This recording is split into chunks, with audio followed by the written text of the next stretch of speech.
Hello everybody, this is Fernando for the latest Ghosts and Spirits Encounters video.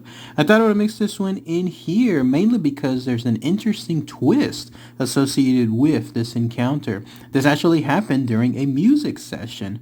More on that here in a minute, but it's definitely a change of pace when it comes to past stories involving encounters with ghosts, let's say at cemeteries or people seeing ghosts in their home, in the kitchen, and so on. No, in this case, this occurred to someone who was, in their words, jamming at a certain location, and then that's when all of a sudden he was visited by a curious, if almost benevolent ghost. But yes, more on that here in a minute. It comes once again from the reddit.com website. They're from the subreddit called Real Ghost Stories, and they titled it as Rural English Farm, 1 a.m., Mixing Music Alone. Interesting title, no, when it comes to that. And the user, by the way, is Son of a Remington. So let's go ahead and let's share this information here. I'll give my own thoughts on it afterward. And in fact, just wanted to give a preview of that. I think this dude was kind of asking for it, just considering the location that this thing happened at, that this occurrence happened. You'll see why again. But here's what they stated. A good friend of mine's family owns a very old farm in rural northern England. The land is gray and misty in the early mornings and at night. Old empty barns are dotted around the vast fields and woodlands.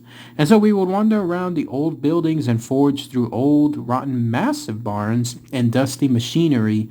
Also, there's reclaimed wood, old stone piles, creaking doors with locks that we had to cut off to find hidden secret. Mostly always weird junk. And so we once found 6 rather long, broad wooden church pews, and another time we pulled back a dust sheet and found an open-top, bullet-shaped car that looked like something from the first Formula One races, the one where the drivers would wear goggles. And so we were both musicians, jamming regularly at my house or his, much to our neighbors' delight. And so we decided to build a studio in an old barn. This barn was on an old pig shed, the last barn that overlooked fields that led to a wood, and the last barn at the bottom of a gravel drive about a quarter of a mile from the gate that led to the road. Even when you got to the road, you were a good 6 miles away from civilization. And so we built a studio. It took us a few months, but we did it. It was a room within a room.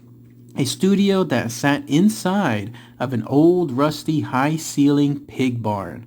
We shoveled a foot of solid pig crap before we could even start, and then we finally got it done.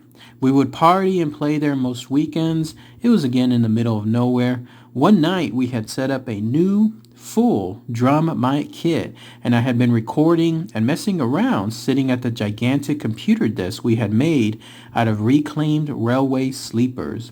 And so it got to around 1 a.m. and the rest of the lads were off for the night. I decided I'd stay. It was the first time we'd had a full mic setup, and I was energized because finally I could mix and record.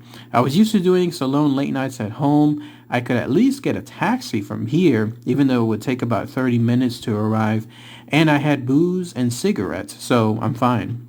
And so I bid my friends farewell, waved off the car up the drive into the night, and then returned to my post to mix. It's quiet now. And so I sit for a while and smoke, marveling at the studio in the low light, and I can see the dark fields out of the massive window we cut into the barn. And so I started to mix. Every time I press play to hear the mic back, it breaks the silence. But I'm into it. I'm happy. I'm smoking another cigarette and drinking another beer. Suddenly, I feel something touch my lower back to my left, and it causes me to freeze for a second. I turn, obviously nothing there, and so it must have been just some muscle spasm. And so I continue, I play the mix, and then pause into silence again. This time it's a poke, twice on my side. And so I freeze again, and my mind starts running. I hadn't even been thinking about anything remotely supernatural, just happy as I was mixing. And now something has brushed my back and then poked me again. Again, I just push it out of my mind and carry on, putting it down to a back muscle. I shake it off, stretch, and continue.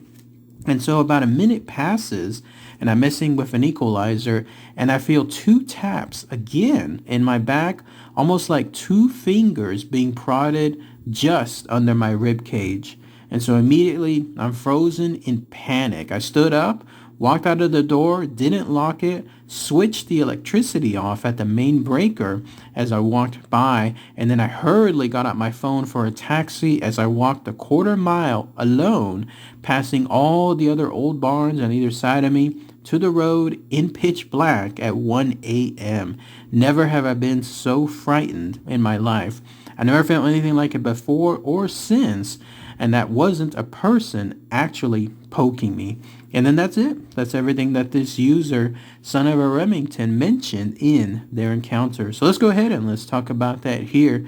Good, interesting story. This one, for a twist, took place there in rural northern England. And immediately I got that sense of isolation, the way he was painting things as far as it being gray and misty, both in the mornings, at night. You could just imagine that it's almost like a scenic painting of sorts. Like all you see is just fog, let's say late into the night, whenever that occurs. I got a little bit of taste of that back over at Presidio La Bahia. Late into the night, we were doing a ghost hunt, and I clearly remember it looked so cool. I wish I could have captured it on camera, but you could see the fog rolling in at night. You literally saw a wall of fog coming in, almost like Silent Hill, but it looked so eerily beautiful whenever I first saw it, and so I could totally imagine the sense here that this guy was having. But interesting as far as them creating this makeshift studio out there in the middle of nowhere, in this case in what was a barn, right? It was something involving what used to be like an area that pigs dwelled. I mentioned earlier that this guy was kind of asking for it because it's an isolated place. It's out there in the pitch black darkness, obviously 6 miles of civilization. I have no idea how they got the electricity out there, but they were able to do so. But yeah, that type of location in the middle of, let's say, all this foraging and old buildings, and as he described, old rotten areas and wood and stone piles and so on. This is the kind of place that would just reek of haunted activity. I mean, the kind of place where you could just hear things, see things, and in his case, almost feel things. I get the sense that they didn't have any notion of this at first whenever they were doing all that construction, all that noise. Maybe those ghosts were there at the same time, but they wouldn't have heard them. But then once everything was said and done, and he was finally able to just spend some time by himself, as he mentioned, like just taking in that scenery, the studio within the studio by himself, and then having just complete silence, I think that's when the ghosts decided to make their presence known. Eerie too. I would be absolutely getting out of there as well. Having something just poke, first tap, and then almost shove, and then finally just poke deliberately underneath your rib. That's not, like, that's an area that would immediately cause people to jump, because that's something that's almost like very alarming. It's almost like hitting a nerve of sorts. Like if you're poking somebody underneath the rib, that's going to hurt. And so when you have something like this and invisible, no indication, no clue, nothing if it's like a shadow person or if it's somebody in a hood or something else, that the usual telltale signs of a ghost, completely invisible, yeah, that would cause me to go out there too. Even in the pitch black, walking, let's say, a quarter of a mile, just trying to get away from that location, I would be done at that point. I would probably go back there, but only in the company of other people, not there and by myself in the middle of the night. So again, I think it was kind of asking for it just because of the location associated there. But interesting stuff. No, this happening during a mix as well, during a music mix, a little twist when it comes to the variations of stories. But if anybody has any more info, anything else I might have missed, then please post those comments below. What about those of you in that area there, rural northern England? Let me know if those are the locations that, again, are prime for this kind of stuff, something along the lines of having these ghostly experiences. By the way, he did provide a little bit of a follow-up too. This time he was commenting on someone else's inquiry, and so he was providing a little bit more info on the area itself. This is what he says. My friends that owned that barn had told me that he'd seen dark figures walking among the sheds and barns at night over the years, but he was used to it.